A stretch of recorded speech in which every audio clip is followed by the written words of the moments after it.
స్థిరపరచిన దేవా, మాకు తోడయున్న దేవా, సమాధానకర్త అయిన దేవా, నీకే నీకే స్తోత్రము, నీకే నీకే. ఫిలిప్పీలకు రాసిన పత్రిక 4వ అధ్యాయము 11వ వచనం నేనే చదువుతున్నాను. నాకు కొదువ కలిగినందున నేను ఇలాగ చెప్పుటలేదు, నేను ఏ స్థితిలో ఉన్నానో ఆ స్థితిలో సంతృప్తి కలిగి నేర్చుకొని ఉన్నాను. దీన స్థితిలో ఉండనెరుగుదును, సంపన్న స్థితిలో ఉండనెరుగుదును. ఈ వాక్యాన్ని మనం చాలాసార్లు విన్నాం కదండి.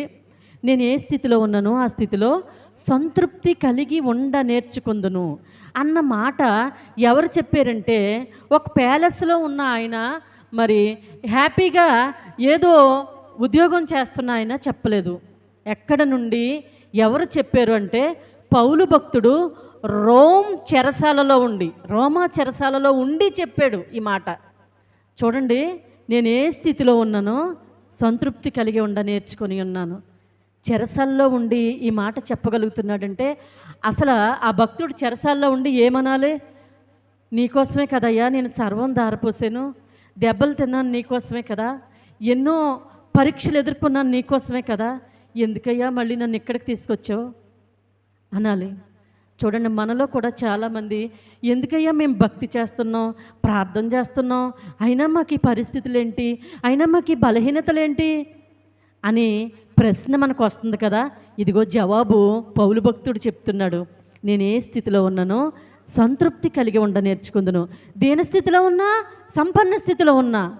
ఇక్కడ ఉన్న మనందరి స్థితిగతులు ఒక్క రకంగా ఉండవు, ఒక్కొక్కరిది ఒక్కొక్క పరిస్థితి. కానీ దానిలో ఎప్పుడు సంతృప్తిగా ఉండగలుగుతామని చెప్పమంటారా? నిజమైన దేవుణ్ణి ఆశ్రయించినప్పుడే మనం సంతృప్తిగా ఉంటాం. మన పరిస్థితి ఏదన్నది కాదు, ఏ పరిస్థితిలోనైనా సంతృప్తిగా ఉండగలం. హల్లెలూయా, హల్లెలూయా. ఒక రాజుగారు తోటలోకి వెళ్ళారటండి. ఒక ఉదాహరణ చెప్తున్నాను వినండి. తోటలోకి వెళ్ళిన తర్వాత తోటలోకి వెళ్ళిన వెంటనే అక్కడ ఒక మర్రి చెట్టు ఉందట, పెద్ద చెట్టు. మర్రి చెట్టు వాడిపోయి ఉందట, చెట్లన్నీ వాడిపోయి ఉన్నాయంట. ఎందుకు ఇలా వాడిపోయావు అని రాజుగారు అడిగితే మర్రి చెట్టు అందట, నేను తాడి చెట్లాగా, కొబ్బరి చెట్లాగా స్ట్రైట్గా వంకరలు లేకుండా నేను లేను, నాకు నచ్చలేదు ఇలాగా, అందుకే నా మీద నాకు విరక్తిగా ఉంది అందట. ఏంటి? మర్రి చెట్టు. కొంచెం ఎదరికెళ్తుల్లోకి ద్రాక్ష తీగలు అన్నీ ఎండిపోయి ఉన్నాయంట. ఎందుకు అలా ఎండిపోయి ఉన్నావని ద్రాక్షపాదుని అడిగితే ద్రాక్ష తీగలు అన్నాయంట, మేము లావుగా లేము, ఏంటి ఇలా సన్నగా ఉన్నాం, మాకు తృప్తిగా లేదు అన్నాయట. రాజుగారు అలా ఒక్కొక్క చెట్టుని ప్రశ్నిస్తూ ఉంటే తోటలో ఒక్క చెట్టు మాత్రమే పచ్చగా ఉందట.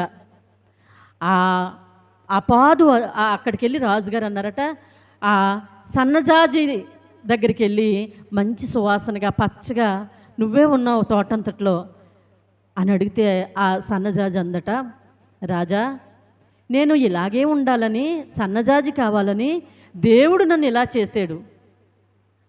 దేవుడు ఎలా చెప్తే ఎక్కడ ఉంచితే అక్కడ ఉండడమే నాకు ఇష్టం, నాకు తృప్తిగా ఉంది రాజా అన్నదట.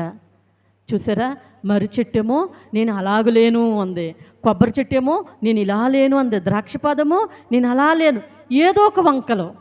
మనలో కూడా చూడండి, నాకు వాళ్ళ ఉద్యోగం లేదు, వాళ్ళంత హైట్ లేను, వాళ్ళంత వైట్ లేను, నా భర్త వాళ్ళలాగా ఉండరు, నా భార్య ఇలా ఉండదు, ఎన్నెన్నో అసంతృప్తి. నిజమైన దేవుడు దొరికాడన్న తృప్తి లేదు, అసంతృప్తి ఏలుబడి చేస్తుంది ఇప్పుడు ప్రజలందరినీ. అసంతృప్తి, నిరాశ ఇవన్నీ ఏం చేస్తున్నాయి? ఏలుబడి చేస్తున్నాయి. కాబట్టి ఇదిగో పౌలు భక్తుడు మాట్లాడుతున్నాడు, రోమ్ చెరసాలలో ఉండి నేను ఏ స్థితిలో ఉన్నా పర్వాలేదు, నేను సంతృప్తిగా ఉంటాను. ఎందుకో తెలుసా? నేను ఆరాధించేది, నేను నమ్ముకున్నది నిజమైన దేవుణ్ణి. హల్లెలూయా, హల్లెలూయా. మనందరం ఆరాధిద్దాం. మనం ఏ స్థితిలో ఉన్నామో మనం జ్ఞాపకం చేసుకుంటూ ఆరాధిద్దాం. అందరూ ఉన్న చోట లేచి నిలబడండి. యేసయ్యా, ఏ స్థితిలో ఉన్నా ఇక నుంచి నేను కూడా సంతృప్తిగా ఉండడానికి నిర్ణయించుకుంటున్నాను. నా స్థితి ఏదైనా పర్వాలేదు, పాకలో ఉన్నా పర్వాలేదు, పందిరిలో ఉన్నా పర్వాలేదు, సొంత ఇంట్లో ఉన్నా పర్వాలేదు, అద్దెంట్లో ఉన్నా పర్వాలేదు, నీ స్థితి ఏదైనా సంతృప్తిగా ఉండగలుగుతున్నావా సహోదరి సహోదరుడా? ప్రభా, నేను సంతృప్తిగా ఈ రోజు నుంచి ఉండడానికి నాకు శక్తి దయచేయండి ప్రభా. హల్లెలూయా. దీన స్థితి అందునా, సంపన్న స్థితి అందునా, నడిచినను ఎగిరినను సంతృప్తి కలిగి ఉందునే.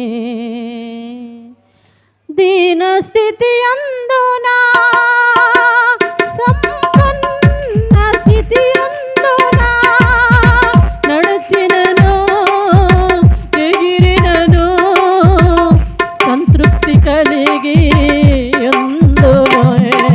నిత్యము ఆరాధనకు నాదారమా, స్తోత్ర బలులు నీకే అర్పించదే యేసయ్యా. అందరూ చెప్తాం, నిత్యము ఆరాధనకు నారాధన, స్తోత్ర బలులు నీకే అర్పించదే యేసయ్యా.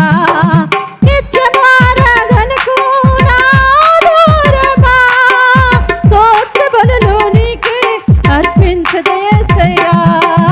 రాజా, జగమెరిగిన నా యేసు రాజా, రాగాలలో అనురాగాలు కురిపించిన మన బంధము. అందరూ చెప్పాలి, మన బంధమే బంధము, మన బంధము అనుబంధము, మన బంధము